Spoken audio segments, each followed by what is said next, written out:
So it's the night after, or the day after the night before, literally, and there's someone at the door. That's typical, isn't it? I think it's open. You did tell her. Sorry about this, guys. We are live. That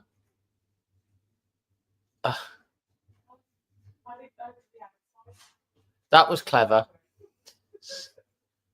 That was clever, wasn't it? Anyway, we'll start again. We're doing a bit of a Wolves chat. Yeah, that was clever, wasn't it? Oh yeah, Hannah. I only opened one door, not the other door. Yes, Ralph's going absolutely ballistic because his mom's here. So yeah, look, guys, we're talking about general Wolves stuff. We're going to be talking about last night's loss to Fulham 2-1. Getting Emma's thoughts on that, really. Another loss. Yeah. Also the relegation battle, where that leaves us. Emma's thoughts on Vitor Pereira, and looking at your thoughts about the FA Cup. So where do you want to start? I don't know. Ask me a question. What does anyone want to ask Emma a question? Really? Oh, don't make it hard. I don't do hard. No, look. Basically, I just want. What's your thoughts on last night? First of all, I think it wasn't a good performance and it wasn't a bad performance, but we did a lot of sideways and not enough attacking in the second half. First half, we weren't that bad. Other than we got ourselves in a mess in the first 60 seconds. What was it, 65 seconds that they scored?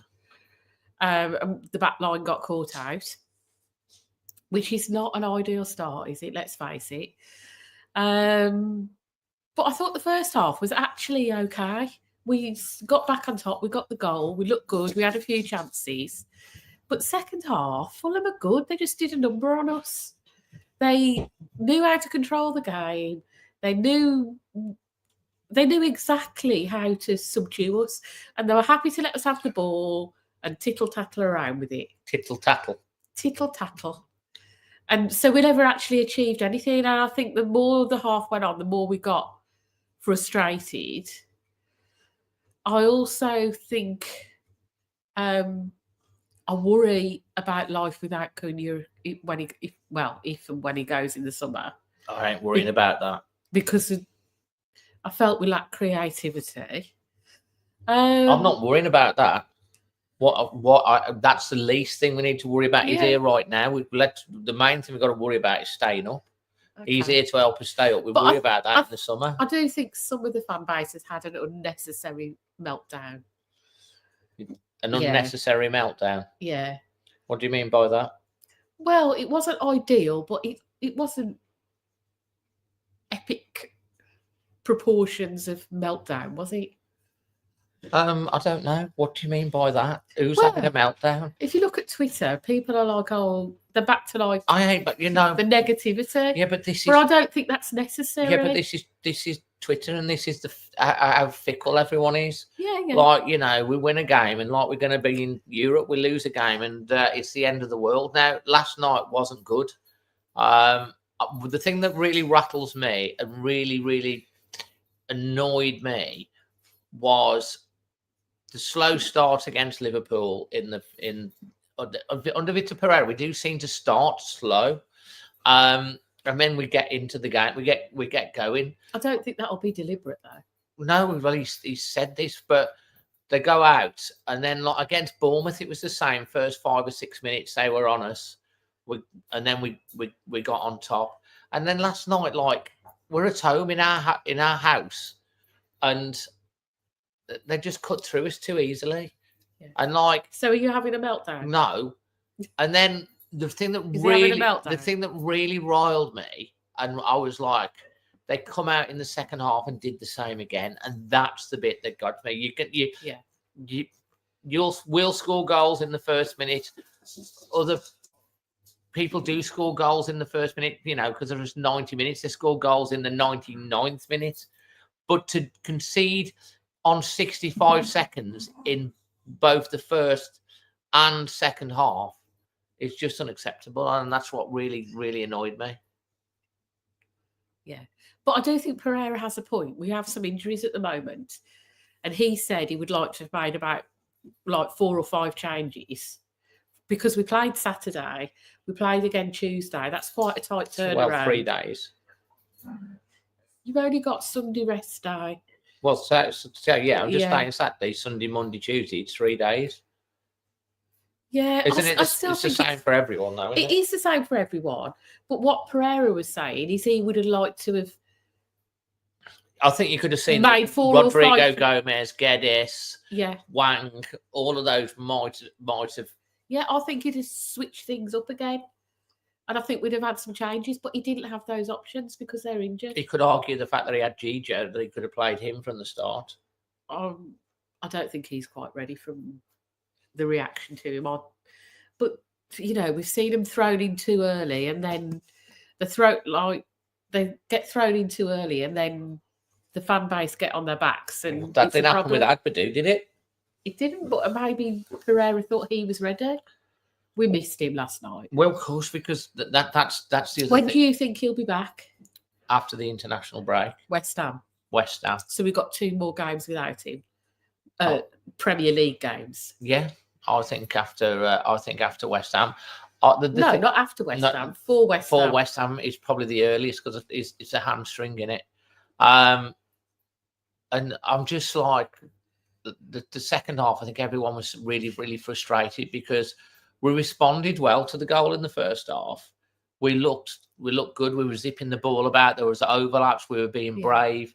We had nearly scored just before we scored the goal. But in the second half, we didn't seem to do any of that. We didn't move the ball quick enough. Tell me what you think about Strand Larsen. Strand Larsen, oh. Yeah, that's what. What do you think about him? I'm asking you. Well, no, this is. I talk about things all the time. What's your thoughts? You're asking for a reason. Because we brought him on and I thought he was totally ineffective. I didn't think he did anything, but I don't think that's necessarily his fault. We just weren't getting the crosses into him. I mean, the goal, Gomez's goal in the first half came from a Bellegarde cross. Yeah. Okay, there was a rebound in there and it landed. Well, we had an overlap. Yeah. But second half, we've got Strand Larsen on, 6'4", is he? Yeah. It's like, get the crosses in. And we didn't get any We did, and they were clearing them. They were heading them out. They were clearing them. They got like 6'8" defender. We were ineffective. The problem that we had in the second half, we brought on all short players other than Strand but Larsen. we weren't brave enough. We weren't intense enough. We didn't. We just played into their hands because they literally sat, and they have got players and they were looking to hit us on the break. And if you make a mistake, you could think, but I would have rather lost 3-1, having more of a go last night than 2-1. Because I'd rather have won 2-1. Yeah, I know. But the thing is, when you concede a goal at the start of each half, you give them a go. They weren't going to learn. That Fulham wouldn't. So, whose fault was the goals? Do you think? Well, first of all, we were napping. My dad said in the pre-reaction they were in the dressing gowns. We were asleep again at the start. This is what frustrates me. They are fast, though, Fulham. They are. And we just got caught out. Yeah, I mean, is Saar at fault? A little bit, but I don't think I blame Santi Bueno for that second goal. I mean, what do you think? Why do you blame him for the second goal? Because I thought, yeah, Saar, you can't come out that far without getting the ball and doing something, and he didn't. Yeah. So he's to blame on that front. But defensive-wise, we were dreadful. Santi Bueno was the wrong side of his man, and they just cut through us. Yeah, it was. When we haven't got the pace either, and then Saar comes running out. I think had Saar not come running out, the defenders would have closed out before he got the shot away. But because Saar come out, he just instinctively dinked it over him. He gave him. Yeah, but if that had been us, we'd have missed. Well, I don't know about. Well, possibly, but like, I think Saar is some of the blame because he comes out. But if you go, you've got to get there, and we know that he does commit and concede penalties. But like, had he have stayed towards the edge of his 6-yard area with two players coming down on him, I mean, they were closing in on him. But at the point where they were closing in on him, Sarr comes out and he just dinks it. And if he goes past him, it's in the net. Yeah, I didn't think Totti looked as good either. He's so much more confident with Agbadou next to him, and having Bueno next to him, I think it makes him nervous, and I think that puts a mistake in him. Well, yeah, we've seen what good Totti played against. You know, I mean, all of the 6 wins, all of the wins under Vitor Pereira have come when Totti's been in the team. I thought he was particularly poor against Bournemouth, but we got away with it. But you know, you've got. Is it any coincidence that there's no Agbadou in the games that he's not been? Well, he's a leader, isn't he? Yeah. He's a leader at the back as well, and he was growing. If you're not confident in the person that's playing next to you, then that's when mistakes happen. I can remember Neves becoming totally ineffective. Look at his face. I dare to criticise King Neves. No, go on. Towards the end, Neves was captain, and he wasn't trying to do just his job. He was trying to cover for loads of different players because he hadn't got the confidence in other players, and we were struggling with injuries and whatever. We went through a whole period where Neves was totally ineffectual just because he was trying to do his job and everyone else's job as well. Yeah. Yeah. You don't remember that? No, I period. think that's a fair comment. Now, the thing for me is you've got we have been unlucky because like Yersa Mosquera injured out for the season. Agbadou's looking really good. He gets injured. I mean, I just feel like we do seem to have be jinxed. Totti's been injured. Doherty's doing his best at where he is, and Santiago Bueno. I'm not laughing at you, sorry. I'm laughing that Ralph's after the sausages. We've got sausage and mash for tea, folks. Ralph's after the sausages. Yeah. So, I mean, I'm frustrated. But I was talking to someone on the way back last night, and if you look on my little TikTok, on Always Wars TikTok, you'll get that, or on the short that I put up this afternoon.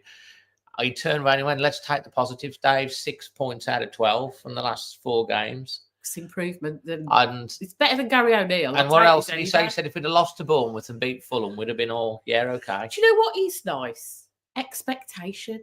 Yeah. That you're not going to every match thinking, oh, how many are we going to lose by? Because under Gary O'Neill, I was going thinking, how many? How bad's it going to be? What disaster class is going to be on today? Because let's face it, disaster class sums him up. Disaster class. Well, Tom Molyneux says the first goal was offside, but no. VAR checked it and said no. No, it wasn't offside. We're clutching at straws. It was close. close. It must have been tight because the VAR VAR was tight. Thing came up on the screen and it only comes up if they've been checking for 30 seconds. Yeah, it was tight, but you know, they're not, you know. We got semi-automated offside on Saturday. That would have. What's your thoughts on semi-automated offside? I'm really happy about it. Mixed. Why are you mixed about it? I like adopting new technology and I think it's great. I thought it worked well in the FA Cup. There's still a degree of human error that comes into it because the semi-automated offside will flag it as someone being offside, but if that person isn't involved in play or interfering with play, it still needs a human decision to say carry on. That's why it's semi-automated. Yeah, you know the word semi-automated. Yeah. So there's still that human element, which is the big thing that I don't trust. We've still got the same crappy referees, which I think Simon Hooper and Peter Banks are in competition for winning the league on the crappiest referees in the Premier League. Yeah, he wasn't great last night. Again. So there's that, but there's also, I don't want to go back to a toenail offside. I just feel like if you look and if you can't tell that they're offside, then they're not blinking offside, are they? What do you mean if they look and they can't tell? The idea of technology is that it's there. Yeah, I don't want someone to be offside by like a millimetre. But because they've got longer toenails than like the Coventry guy was in the FA Cup semi-final against United, or when Pedro Neto was running back from an offside position and his heel was offside. See, this is what I mean. Human error. I know. Human error. There's still that element of it, and yet I'm open to seeing how it goes down. But Neil, you know what I mean. Yeah. I'm worried that we'll I mean, go back to extremes. Got Neil in the chat saying it's AI, it's AI rubbish, but I don't agree with that because I've seen seen it used in I think in the Euros and the Women's World Cup, and it was excellent. The likes of Sutty and Chris, who went to Germany, said it was used and it was brilliant. It was so much better. It was so much faster. And there is no problem for me with using technology and AI if it helps the decision and speeds up the waiting time, so it can only be a good thing. VAR isn't going away. It can't be any worse than the Muppets we've got. The problem you've got with drawing a line, the way semi-automated offside works is it tracks every player on the pitch all the time, and I think there's a centre in the ball. So the moment that the ball is kicked, is touched, that's the moment that he checks where everyone's positions. At the moment, you're relying on a freeze frame situation with a human deciding that's the moment it was kicked, and like a millisecond later it makes a big difference, but there's no definite answer of when the ball was kicked. So the lines, depending on when they put it in, could be 1 millisecond offside, another millisecond onside. The semi-automated offside takes that out the thing because it knows the exact moment the ball was kicked. Well, I think that's something to talk about after we've experienced it on Saturday. Really. Well, yeah, I know, but we will obviously be experiencing it, and we're in the ground, and there'll be people that are watching it. And the problem is when you're in the ground and you're watching the game, half the time you don't know what's going on with the people that are watching it live on that ain't even there. And so I'm pro semi-automated offside from what I've experienced watching the Euros and all of that sort of stuff, because it's worked really, really well. But then you're right, you've got the Muppets in Stockley Park that are applying the technology. Same people, different problem. Yeah, I mean, like Chris was saying, so the first goal was offside. How can the people say the first goal was offside? I mean, I've watched it. It is tight, but that's just the Wolves' gold-tinted glasses. They would have checked it. It's tough, but like if it was offside, it'd have got ruled out. It was obviously close. So that's just an opinion that from your point of view that it's offside, and I wish it had a bit offside, but it wasn't. Bird's got a point. Yeah, the offside decisions can't be any worse. Well, exactly, they can't be any worse. So so let's just move on to talking about the relegation battle and where that leaves Wolves. Ipswich play tonight. Leicester play tomorrow night. Can you ask me after they've played? No, because the programme's on now. But like, I feel like last night was a massively missed opportunity, and I think that's why. I'll give you that. I think that's why we're all really frustrated and annoyed and disappointed, because it was just typical Wolves. And like, if we can put back-to-back wins together and put 8 points clear, it puts so much pressure.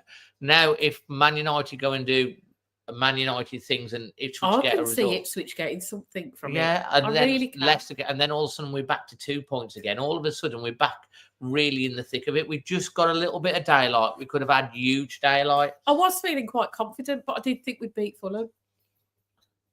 Well, I know. Well, we would have done if we hadn't given 2-goal start.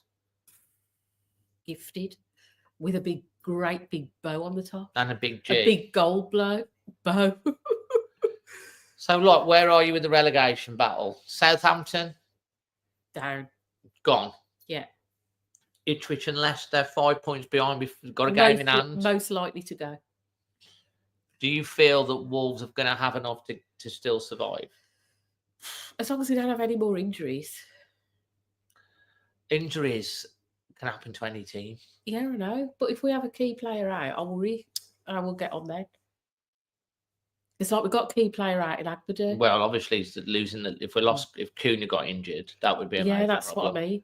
I didn't want to say it in tempt fate, but you've just gone out there and just stuck it out there. If Cunha get injured. I know what you think. Or I didn't want to tempt fate and say that.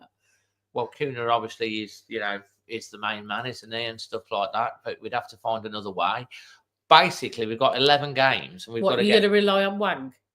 Well, he ain't even fit. So the thing that I'm concerned about is Geddes and Rodrigo Gomez getting fit. And I'm going to talk about fitness in a bit.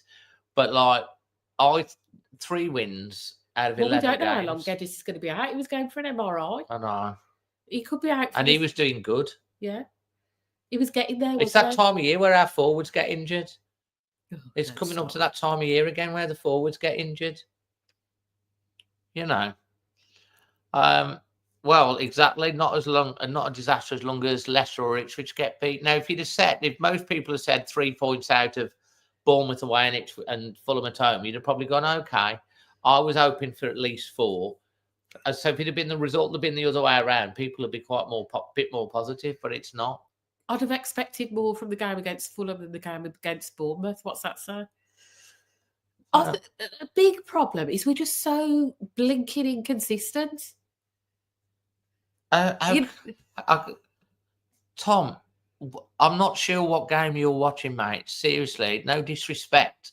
I can't remember the last time we had a throw in and it went forward. Watch the game again in last night. Lots of times they threw the ball forward down the line.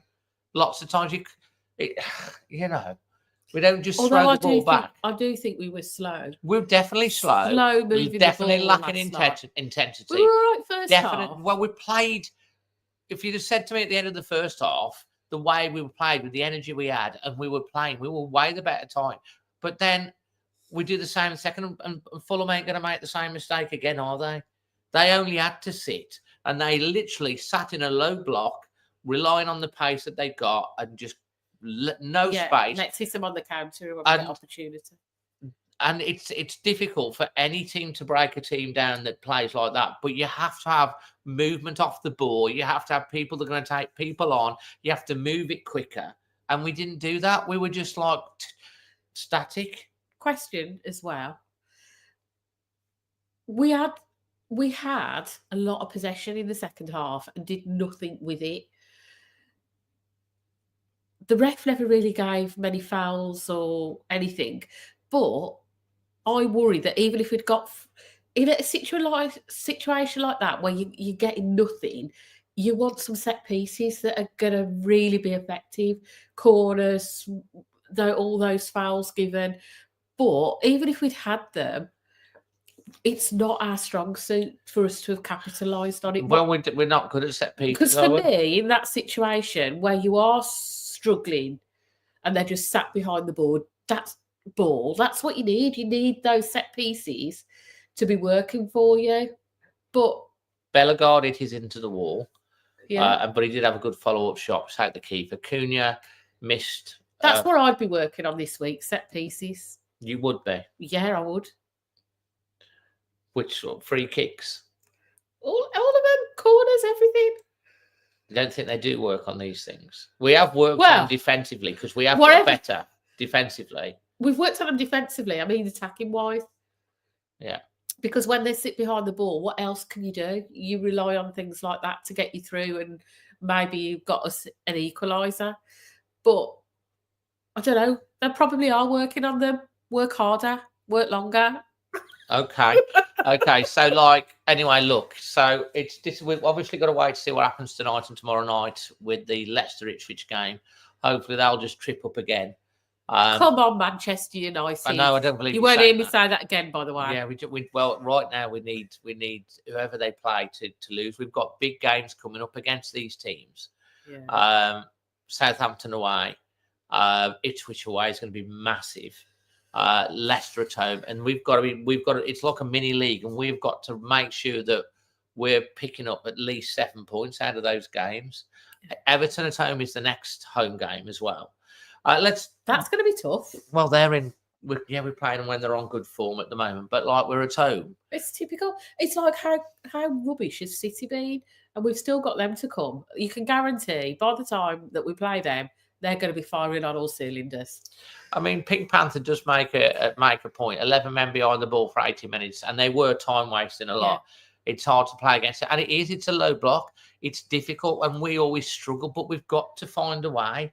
And we shouldn't be having to gift the thing that really winds me up is the way we conceded the goals. I'm just like, the second one, I couldn't believe what I was seeing. I couldn't believe it. If we just settle into the game and it's 1-1, they've got to come out, open up a little bit more. But when you give them the lead, they've only got to sit, and they manage the game out. You have to give them credit for that. But everyone's going to know we're vulnerable in the first minute or so. Well, I mean, remember Brentford away. I mean, they were scoring goals for fun at the start of the games, and we were up. But if Gary O'Neill had gone straight after Brentford away, which he absolutely should have gone, then we might not be in this position right now. But again, last night we should have won that game. We should have at least got a point. But on the bright side, 5 points clear at the moment. Our goal difference is better. Our goal scored is better, so that could be a point. I don't really want to be relying on that. I don't want to be going into the last 2 games of the season against Palace and Brentford needing a win. It worries me. We want to be going into them last 2 games on the beach, pretty much. Yeah. Chilled out, relaxed. That's the first time they'd won at Molineux since 85, so that was typical. I thought it was 86. 85, 86. It's 80-something, isn't it? So it's fair enough. So look, we're gonna do some questions in Q&A in a minute. But FA Cup, and there will be the match preview with Mr. Magic will be live tomorrow about this time. So we got a match preview with Mr. Magic, and to let you know that the match vlog from yesterday, which is a good watch, is out later on tonight about 7:15. And obviously, if you're new, we'd appreciate the subscribes and the likes and all of that. That would help. Yeah. But FA Cup. What about it? We're playing. It's a big silver trophy. It's a big silver trophy. It is. I'd like your opinion on the FA Cup at the weekend. It's a chance to get to the quarterfinal. It's a chance for Europe. It's a chance for Europe, and if we won the cup, that would make a big difference to certain players leaving because we'd be in Europe. Oh yeah, massively different. But I want your thoughts on how still, for God's sake. Yeah, how fidget. How seriously do you want to take the cup? Why not? Well, it's like it's the FA Cup. I hate it when managers just play weakened teams because it's just the FA Cup. But we're getting to the stage now where we're how many games away? 1, 2. How many games away from what? You have to win Wembley. 6 games to win the cup. So we're 2 games away from a Wembley semi-final. We beat them last week. There's no reason we can't beat them this week. They were down to 10 men, but we were the better team with 11 men. I thought we looked better. We're 11-11. Yeah, we were. I'm trying to remember. The second half against Bournemouth was a bit like last night. We didn't really do a lot. It bothers me, that does. But there is an argument that says, we shouldn't really take the cup seriously. We should rest players because they might get injured. What's your thoughts on that? I told you my thoughts on this already. We were talking about it earlier. My thoughts is that these players, they can get injured playing football with their kids in the back garden. They're playing football all day, every day. They train, whatever. They can get injured anytime. If they're going to get injured, they're going to get injured. If they're going to get injured, there's an argument saying that because a lot of matches. That's rubbish. But the medical team, they as long as they're monitoring it, they monitor whether they're close to the red zone. They call it the red zone, don't they? Yeah. As long as they're monitoring it and they're not playing someone who isn't, that the medical team are saying, not sure. It's close to the red zone here. We might. They monitor these things anyway. I like Tom. What's Tom? We're going to Wembley. Tom reckons we're going to Wembley. So look, my view on it is this: that the Premier League obviously is important that we stay in the Premier League. We are 5 points clear. They have, as we record this, the other teams have got a game in hand. But we only need to win really 3 games because I think 30 to 33 points is going to be enough, 4 max. we've got winnable games. We're going to win games for the rest of the season. The other teams have got to win currently at least 2 games more than us across the rest of the season, and they've won 3 all season. Tonight's important. Absolutely. But the other thing is, I just remember how upset everybody was when Jeff Shee came out in his little column in the Express and Star and said, if you want to win trophies and get into Europe, supporting Wolves might not be for you. Christopher Blackman. Why do we have to pick? We can stay up and be in a FA Cup final. It's not one or the other. Yeah, well, there is no exact. But what my point is that there was a lot of fans that were, and I was really upset about that, because it's like, if you've got no hope, what's the point? We've had chats where, like within our friendship groups and stuff like that, where we've got we want to win something, and yet some of the same people are saying, oh, well, the cup's not important.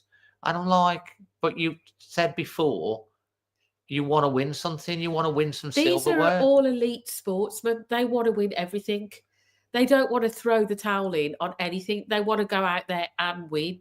There is no way that any elite sportsman is going to go, oh, we won't try that hard this time. I want to just answer this. We want to go I want to answer this. If we're not in a mess at the bottom, I say go for the cup. I'm not being funny when I say this. We've been in a worse mess earlier in the season when we played Blackburn, and before that Bristol City. We were in a lot worse position, and he went strong in those games. And guess what? We won the games, and it started to get us a winning mentality. This is what I don't get. If you win, if you get into the habit of winning, yeah. If you get in the habit of losing or having a losing mentality, oh yeah, let's throw the cup. Plus, that's a losing mentality. You've got to go in with a mentality to win.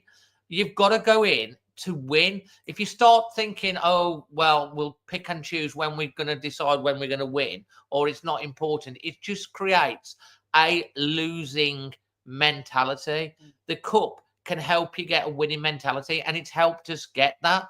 And Pereira also said he's used the ones that we've done as training to implement his ideas, see what works, exactly, get people fit into the team.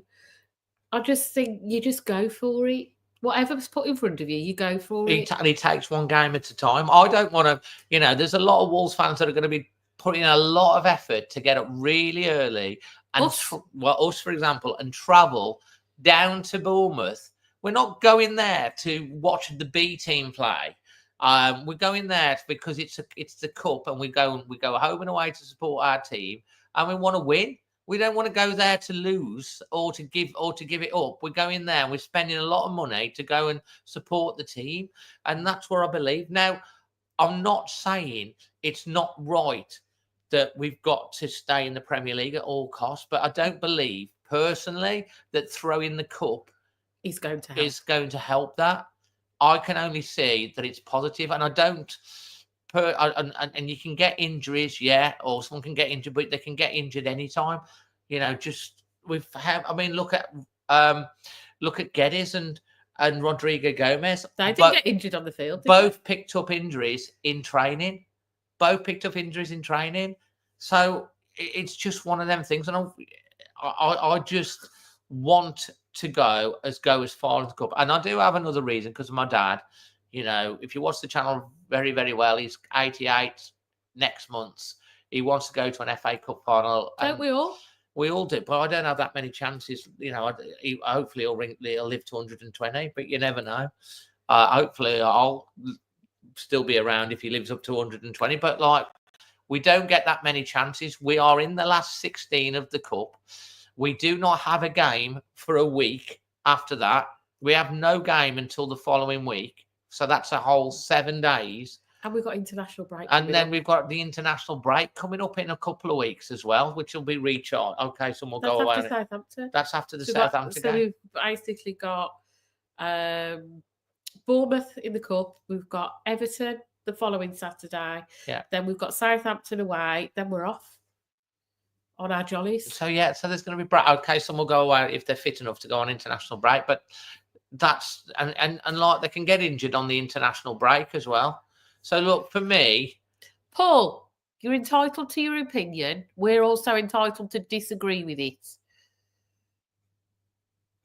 hold on. Why when you give an opinion against the narrative, make sure who said that? I think someone must have said that. Oh, right. Paul is not Paul, I can tell you, he's not a Baggies fan. We don't always see eye to eye, but he's a passionate Wolves fan. He is definitely not a Baggies fan, and he is more than entitled to have his opinion. And as I've always offered everyone on the chat here, you drop a message, you're always welcome to come on and have your say on the chat as well. But yeah, Paul Harris is definitely not a Baggies fan. Even if he lived in Sandwell, doesn't make him a He's Baggies just fan. a negative Wolves fan. No, he's got an opinion. Yeah. He does tend to have a bit of a downer on things, but he's got an opinion. He's entitled to his opinion. So you know, so like we personally want Victor to put out the strongest possible team, knowing that the medical staff will advise him on who's fit and who's not, if there's any danger, and he will take that into account. Sure, there'll be some changes. We might see Boubacar Traore come in. We might see Tommy Doyle come in. Giga. We might see Giga start. Johnson will definitely come in. If he's somewhere near, Yeah. I think he'll start. You'll probably see Strand Larson that'll start. So there will be changes and there will be opportunities. But then the players that come in have got to really play and grasp the nettle. So you know, it's just one of them things, isn't it? I think it's been a difficult year for us as Wolves fans. And if we can have a little bit of joy at the end and have a cup run, it'd be nice to have that to finish what has been an awful sort of 18 months. Right, now you've got questions and answers for Emma. So if you've got any direct questions, we've done them all. No, we've just been generally talking. We've got the last 5 minutes, a bit of a Q&A. We can't do this every week. What people like to ask your opinion, and this is different to Premier League predictions. Tommy Doyle start against Bournemouth. Does Tommy Doyle start against? I think he's been struggling when he has come on lately. I think he's a great player, but I don't know if it's what Pereira's asking to do is working for Tommy Doyle. But yeah, probably he will start because I think there'll be a few changes. Okay. Paul Harris wants to know, if we do stay up, we will be above mid-table next season. With Pereira in charge. Yeah. And proper management of the squad in summer. Yeah. And I think that's the key that you ask. Because I think this team has got a lot of ability. But if the likes of Matthias Cunha does go, imagine, yeah, he's a big loss. You've also, at risk, you've got Cunha, you've got Ait-Nouri, you've got Gomez, the likes of Sarabia will probably go. Well, Sarabia will go for sure because he's on ridiculous wages and he's out of contract. Semedo is out of contract. Well, I'd like to keep Semedo. So there could be a really good shake-up in the summer. I think. While I don't think a shake-up is bad, it just depends. I think. Do you know what I think? I look at the summer. Back Pereira in the summer. I look at the summer. I look at Yersa Mascara coming back. He is a very, very good athletic player with pace. He looked really good for his ACL. Hopefully, he comes back fit. Agbadou. Yeah. And then you've got like Deja, Giga. Obviously, you're Matt thinking Doherty, Santiago. But I think if Hugo Bueno comes back as well. I think there's a lot of interest. There might be a lot of interest in him, but if this is what I'm saying. The point, I'd be annoyed if they sold him in person because he's gone out on loan to develop him, and then we sell him. What's the point? But there's also the argument that he's not proven in the Premier League. He could come back to the Premier Premier League. Champions League. Yeah, the Champions League, but still different to the Premier League. Yeah, but he's played very well in the Champions League. Yeah, I still think he might end up getting sold. You can't just sell the whole team. You can't sell your spine of your team. No, you can't. I didn't say we were going to sell all those players. I said these are at risk, and I think these will probably go. Who do you think will go? Sarabia. And Definitely. I think Semedo will go. Well, Semedo, I'm not 100% sure whether he will. I think I think we should keep him. he's worth paying the money to keep him, Yeah. his wages, because he brings something, and he's been quite a good captain for me.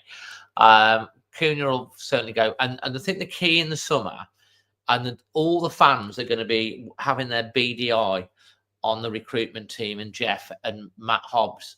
They're going to have it because it's all right selling you. They've got all this time to plan to bring in the right people to strengthen us if we do lose Cunha. We've got a question from Carl.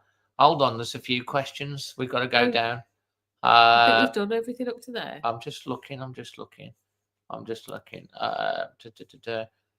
Let's have a look. Richard Lewis has got a very nice comment. Thank you. I support Wolves since 10/58. I always support Wolves. I love your channel. Keep up the Tom Cochran. That means a lot. We appreciate that. There's a question. Do you think the owners will replace Jeff Shee? Yes. You do? Yes. You do? I do. Go on. I think Jeff Shee will move up the ladder. I don't think he'll move out. Fosun Sports. I think he'll become he's already head of Fosun Sports, but I think that will be his primary focus. So he'll be doing that full time, Fosun Sports Group, and there'll be we know he loves the esports. Yeah, and there'll be a new person in to replace Jeff Shee. Well, That's my personal opinion. Were planning to replace him. Who was in the chat that was coming in? Oh, what's the guy's name? Sky Sun was supposed to be coming in two or 3 years ago, and then he had a baby and went back to China. So there was succession planning there, but he's still there. So I think it'll be interesting to see. I'd like us to bring in a CEO personally, and Jeff to go thinking a CEO who's going to just look after these sort of things. We'll Fosun back Pereira. We'll have to wait and see, won't we? That's the big test. Well, this is let's hope they've learned lessons. They have to learn lessons. Because, like, if they don't wake up and smell the coffee after this year, they never will. You have to invest.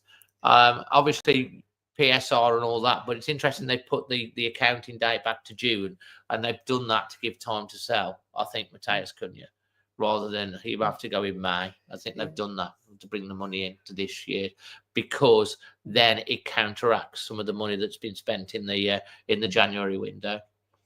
Would you like to see more English-based players in a squad for next season? We currently don't have many. I don't care as long as they can play football. But the problem with the English players is they cost so much more. Yeah, and there's a premium. Yeah, when you're on a budget, that isn't ideal, is it? That the English players they've got that mark upon them because they are English. I don't care as long as they're good players. Okay, it doesn't matter to me with their nationality.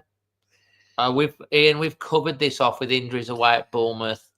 Rewind. We've done it. And watch this. We've covered it. Don't agree with it. Don't agree with that injuries away at Bournemouth. But on opinion, you'll watch it back. You'll get to see why. Murph, who's our new admin as well and a member, said he's not fussed where the players come from. Yeah. We're leaving somewhere. Who do you think? Favourite chant? Oh yeah, Khalid. Favourite chant. Have you got a favourite chant? I don't know. I've always had a favourite chant in the past, but what was your favourite chant? I don't think the crowd's been that brilliant. Well, going a goal behind at the start of each. I used to love Si Senor because that just rang out. Yeah, that was quality. That was. It's got to be the Cunha Tequila chant in it. I think so, yeah, for now. On that, do you think Cunha will stay if we win the FA Cup? Now, it's more likely. That's a very good question, because if we did win the FA Cup and we had European football, we could sell him the dream. Well, it's going to change. It's going to change the thing, because we'll be in Europe. We could attract better players. And we can attract better players, and players that are there. It's like we've got a European thing. So I'm not saying it would stop, but it would definitely be something to think about. So that's another reason for going for the FA Cup.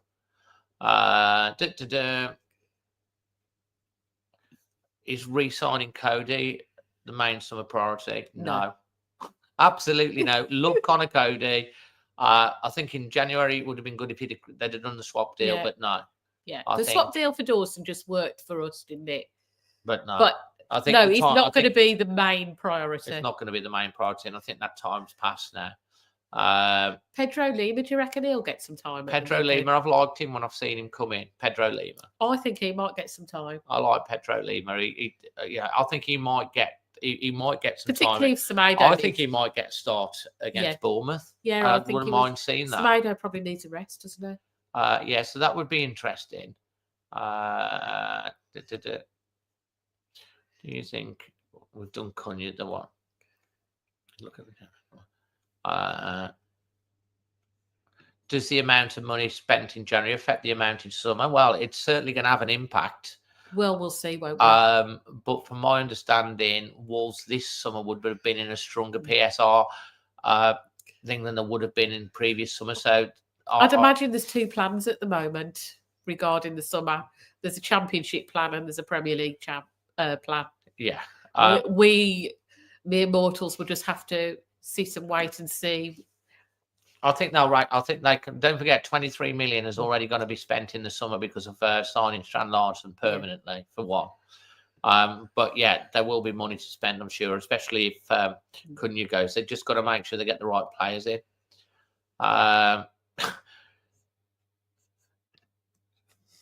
Who's the best looking player?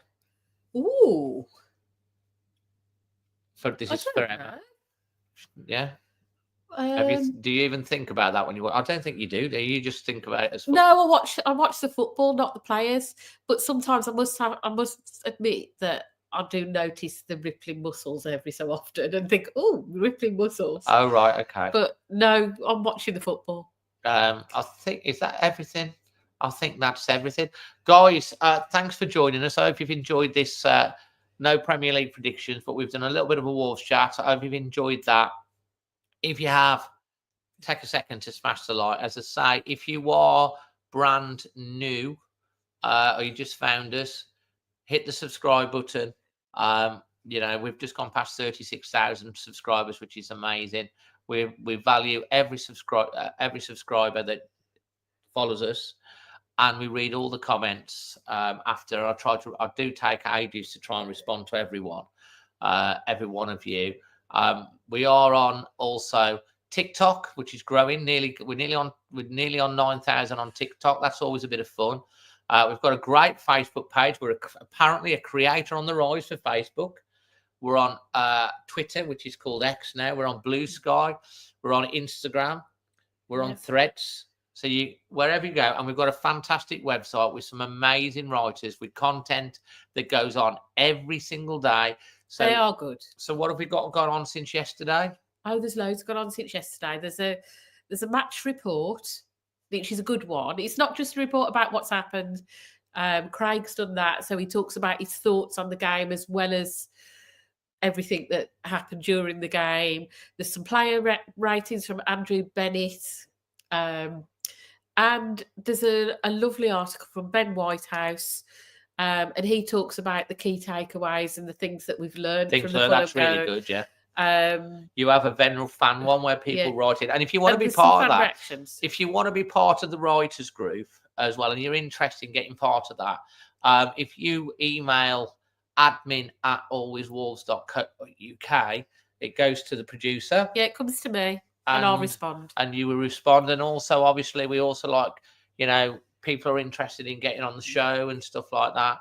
And it's not a massive commitment. You go on a rota, so it's not like you've got to do every week. And even in the little fan reactions, in fact, let's just, it might be worth just showing people if they're interested whilst we've got you. So if I just show you on here now and just share screen, we can just literally show you, so you can see there the fans' voice. So this is a group of fans. No, it isn't. That's the BBC article. Yeah, it's down here. So yes, we've got the general Wolves fans here, lots of different fans that send in a short paragraph with their thoughts on the game. You can get involved with that. As I say, we've also got here is the match report. Match report From Craig Hickey, which is very, very good to read, and really, really good. Writes very, very well. We've got the player ratings as well. So Andrew Bennett's done that, so you can see give them all away. All the different player ratings that you can see on there. He didn't rate Bueno, look. No. And then you've got here. We've got the reaction video, and all that sort of jazz as well. And then we've got the key takeaways, which has only just gone out 59 minutes ago. Frustrating. No, it hasn't. It went out earlier. Oh, did it went out earlier? And this is different things. And I should also say we do have the history article and the match preview article. So there's lots of stuff that goes on, as I say, on Thingy. And there's also a little office thing which we're building up on there for local companies and stuff like that as well. So there's loads on there. Just check it out. And I'll tell you the best thing about it, it's free to read. Yeah. It's free to read. So we've got a brand new member. I've got to do a da-da-da-da-da-da-da. Thanks, member. We've got a brand new member, Adrian Mikowski. Adrian, where are you from, mate? I'll put the link as soon as I've come off this video on the community tab, which in the members area on the community tab, so you can get onto the private members Discord group. But absolutely fantastic. Paul, that would be amazing. We'll have to get her on as well, because if you can let us know what your daughter's TikToking, because I do like musical theatre. I'm quite interested in that, so that would be amazing as well. And I know you're incredibly proud of what she does, so that would be amazing. But Adrian, it's really glad to have you come. Oh, that's a good thing. We're better than the telly, me and you. We're better than the telly. Thanks, Nick. Appreciate it. Well, exactly, mate. What Neil says, yeah, we will never, ever, ever go behind a paywall. Everything we try to do, obviously we have members that, help support us, but we have taken a membership, and that's voluntary, and they do get the members Discord group and all of that. The website and everything on here will always be free for you to watch and read, and the podcast as well, of course. This will obviously be out on the podcast. If you're listening to on the podcast, make sure you subscribe to all your podcast providers. I'll check that one out. I'll check it out. Let me just take a... I can remember that. Let's take a screenshot of that. Yeah, that's fine. So yeah, listen, guys, thank you ever so much for joining. Much appreciated. And Adrian, thanks for becoming a new member. Look out in the next half hour. We'll put the link to the private members Discord group. Get on. And we also got Adrian. Thanks for joining. And make sure you introduce yourself to all the members on the Discord group when you get on there. From myself and producer Emma, always Wolves. See you, folks.